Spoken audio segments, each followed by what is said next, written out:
Медыаскандал на гэтым тыдні ўтварыўся вакол дырэктара балбасаўскага аэрадрома Мікалая Чарвінскага. 5 верасня абласная газета «Віцебскія весці» паведаміла, што ў дачыненні дырэктара аднаго з транспартных прадпрыемстваў рэгіёну завялі крымінальную справу. Неназваны мужчына, паводле версіі дзяржаўнага выдання, выкарыстаў супрацоўнікаў свайго прадпрыемства ў асабістых мэтах, накіраваў іх будаваць яму дом і лазню. У выніку за дзяржаўны кошт, але для прыватных мэтаў, на ўчастку адпрацавалі 16 супрацоўнікаў транспартнага прадпрыемства.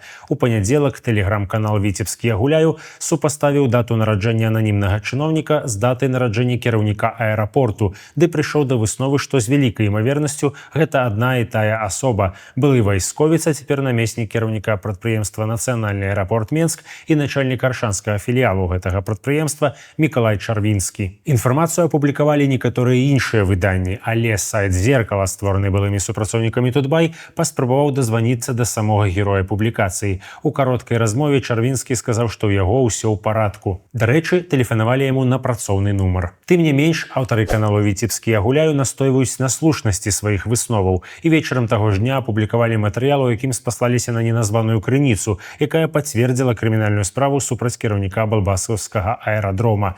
Аднак аўтары таксама дадалі, што да падазраванага не была прынятая мера стрымання ў выглядзе затрымання. Хто ў гэтай сітуацыі кажа праўду, падобна пакажа час.